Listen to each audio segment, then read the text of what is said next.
Hey, Heidi Rogers here with today's 3-Minute Parenting Playbook. Wanted to touch on the topic today of friendships and how they have changed over the year during the pandemic and isolation and homeschooling and all of that. A lot of parents are saying to me that their kids are feeling just a bit anxious, worried, nervous about school, etc., because friendships have so drastically changed. Some kids caught up a lot, if they were able to during the time. Some kids didn't see anyone. Some kids weren't joining in on the Zoom calls. Some kids were, and they just feel kind of disconnected.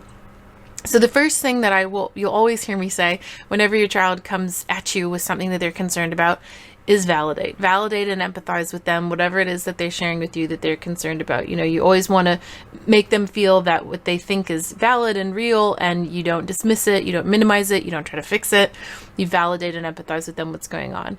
But the first thing after you do that, after you do the validation and empathizing, is having a conversation with them that kind of explains that this is to be expected. Like, really normalize it, that this is really normal, that, me going back to work, it's going to be the same thing. I haven't seen, these people I work with for such a long time.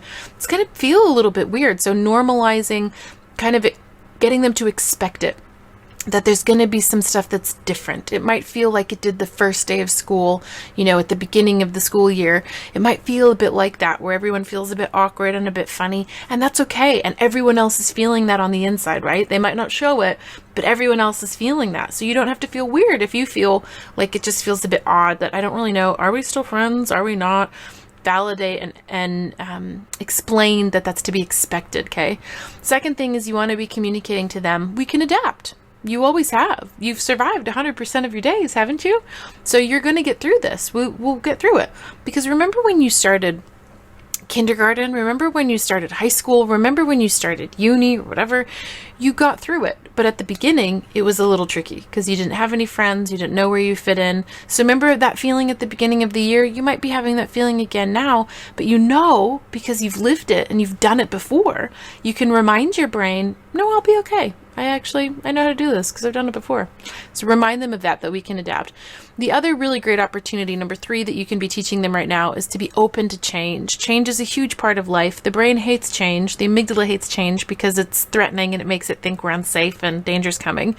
But you want to teach your kids in this moment. This is an opportunity to learn how to navigate change, tolerate uncertainty. And telling them that when we can be open to change and when we can be open to the, constant fluctuating of life, it makes it a lot easier and there's a lot less suffering. So teaching them that concept. 4 is setting up scaffolding, like play dates, or ways that you can support building friendships. 5 is validating again. And then 6 is celebrating past wins, which we kind of already covered. But you want to always be reminding them that you can do hard things. You've done this before. This isn't the first time you've had a tricky situation with friendships. And remember how we did it then? That's right. Let's see how we can write some of those ideas down to help us navigate this new time where we're trying to, navigate the friendship stuff. I hope that was helpful. There's a resource that goes with this that you can click below to watch, and I'll see you next time.